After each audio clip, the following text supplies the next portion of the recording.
for all the examples we've seen.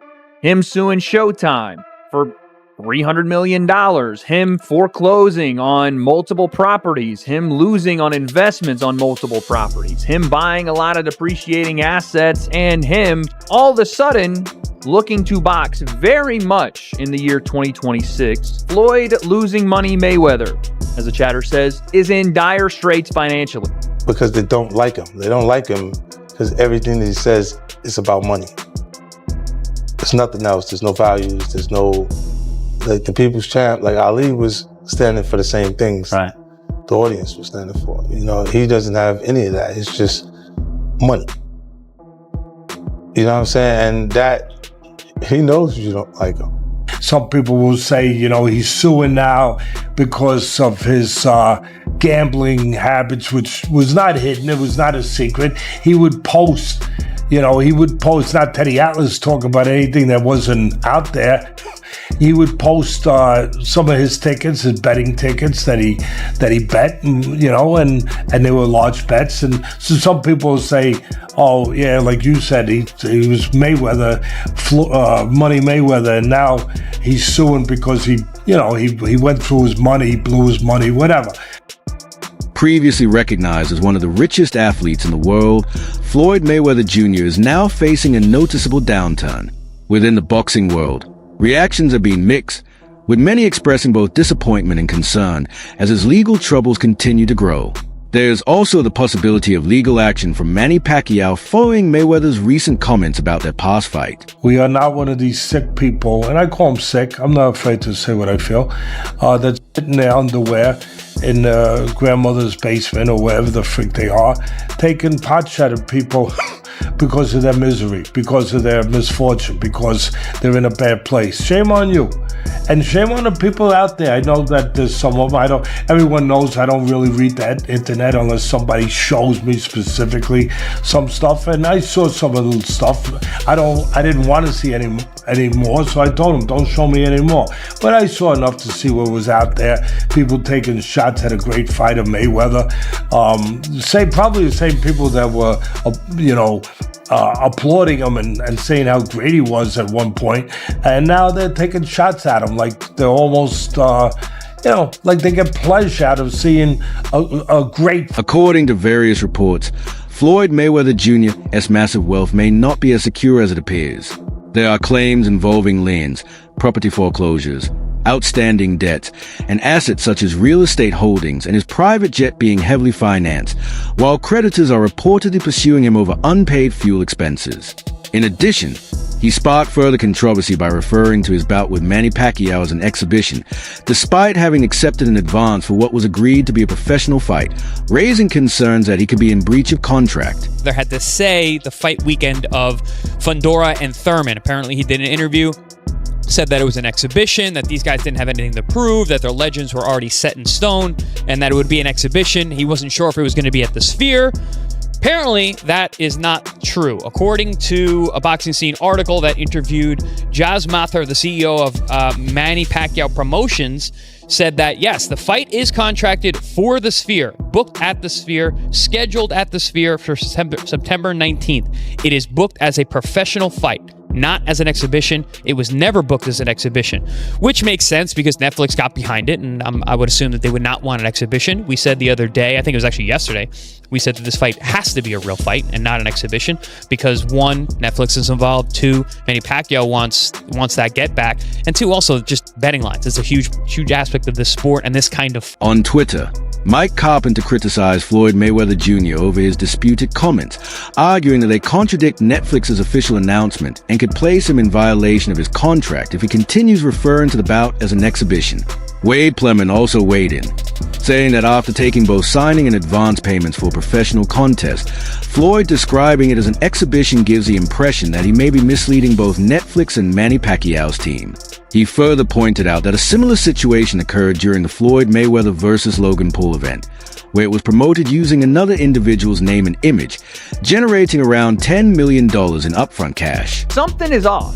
Something's completely off because you got one person saying, this is a real fight.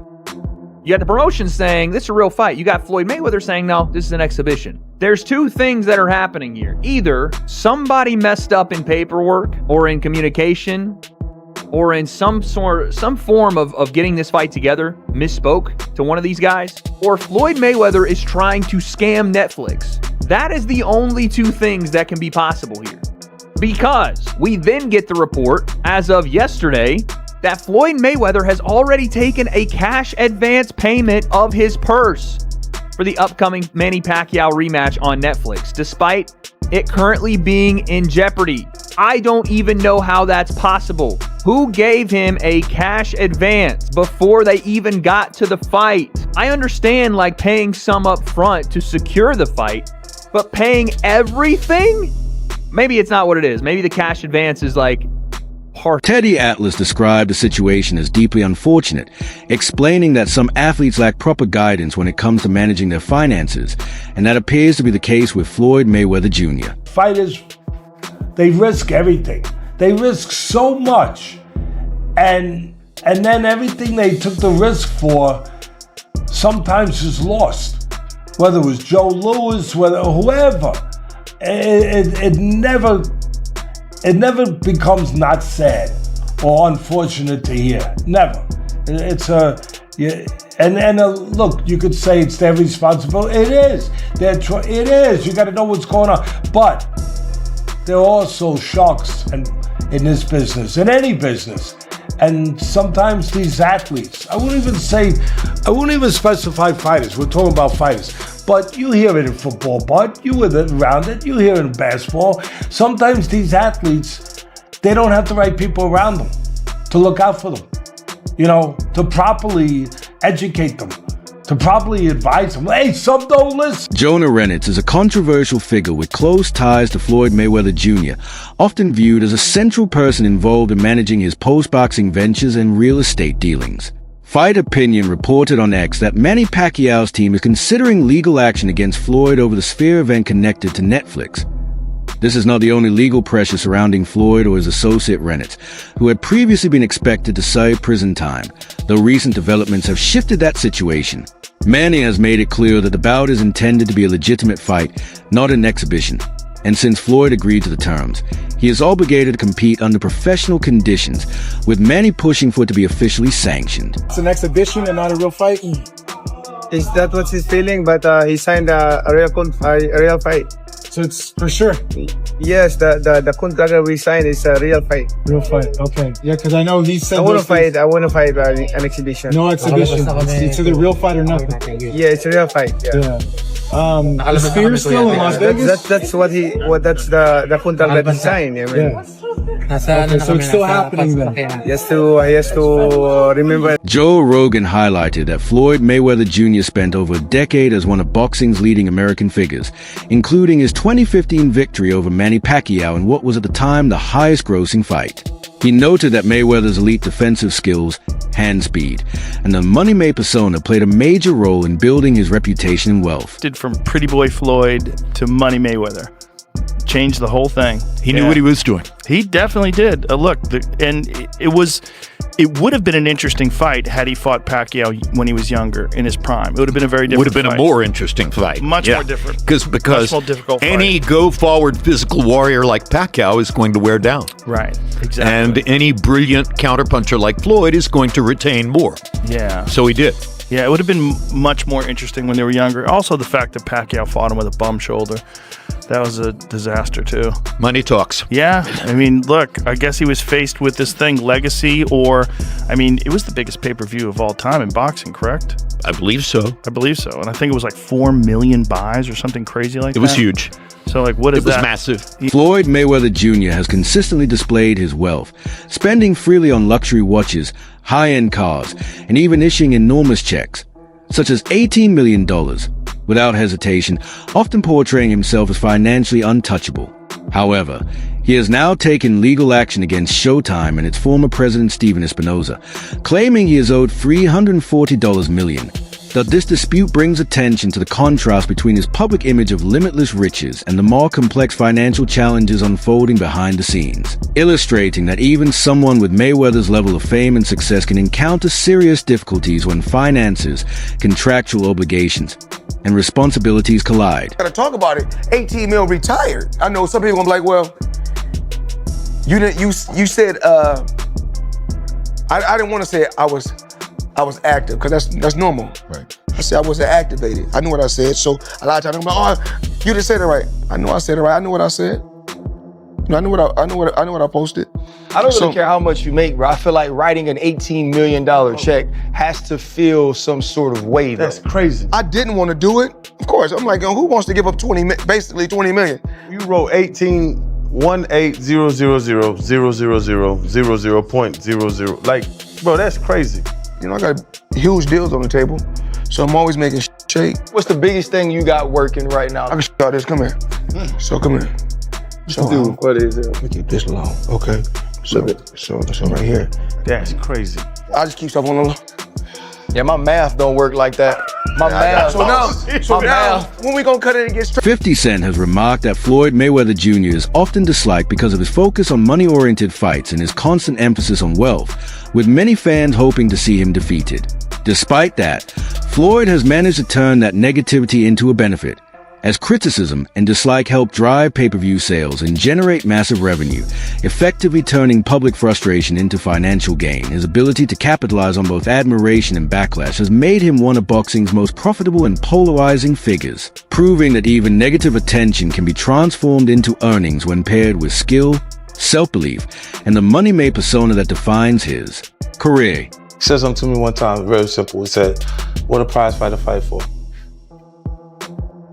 And I'm like, and he said, the prize. So it's okay for you to watch the fight. Don't nobody watch Floyd fight to see how amazing he is. They watch it for the opportunity to see him lose. Right. Because they don't like him. They don't like him because everything that he says is about money.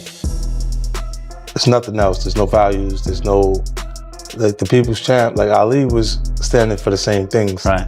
The audience was standing for. You know, he doesn't have any of that. It's just money. You know what I'm saying? And that, he knows you don't like. Max Kellerman explains that fighters such as Floyd Mayweather Jr., who spend aggressively without making wise investments, can encounter major financial challenges after their prime years. He emphasizes that even athletes who earn enormous sums are not immune to difficulties if their finances are not handled carefully. Kellerman points out that excessive spending without planning for the future often leads to trouble once income begins to decline. Using Floyd as an example, he illustrates how weak financial management can contribute to legal complications, mounting debt, and even a return to the ring. His overall message is that disciplined financial control is crucial for maintaining long-term stability, regardless of how much an athlete earns. You feel about like Floyd with the 3 fights that's coming up? Floyd Mayweather, Pacquiao, Floyd Mayweather, Mike Tyson, Floyd Mayweather. I think the guy's from Greece or something like that. What do you feel about great champions doing these kind of fights as well, or just these kind of fights that's going on? You need money. Damn. Yeah, when you need money. This is the problem with boxing. You think about financial literacy, right? And you talk about like NFL players or NBA players. There's support systems for those dudes. There's nothing like that for fighters. They got to figure it out all themselves. And if you're a fighter, that means you did not have options. Right. Yeah. It's not like basketball or football. If you could, like, by the way, football players couldn't play basketball or they play basketball. It's a better deal, right? That's if you can, you do. And boxers couldn't do either one of those things, right? They're too small or they got hurt, whatever it is. And so you're dealing with a section of our world. Max Kellerman has raised concerns about Floyd Mayweather's approach to handling money, highlighting his habit of spending heavily on high-end cars, luxury watches, and gambling. According to Kellerman, consistently displaying wealth without a solid financial strategy can eventually lead to financial trouble, though he also points out that this situation isn't exclusive to Mayweather. Many professional athletes, despite owning enormous sums during their careers, often end up with limited savings after retirement. Kellerman emphasizes that owning a large income doesn't guarantee long-term security. Without proper planning.in his analysis, frequent impulsive purchases and maintaining an expensive lifestyle can quickly drain even the biggest fortunes. He views Mayweather's situation as a broader lesson, showing how ongoing extravagance and lack of smart investments can result in serious financial challenges later in life, even for some of the most successful athletes. On top of that, there's no support or kind of structure in place to help them at all. And so what usually happens with almost every fighter who ever lived, not everyone, but most of them, is they wind up going broke at a certain point, right? First of all, taxes, child support, all that kind of stuff, that promoters, this and that, and then just the way you spend your money. Could be bad investments. You could try to do the right thing and wind up with bad investments. You could just spend too much. And the thing is, if you're not the best in the world anymore, but you're one of, let's say, the 50 best in the world at what you do in your weight class, still hard to tell that dude, you can make $100 million. No, don't do that because you're old. Right. Why would he not do that?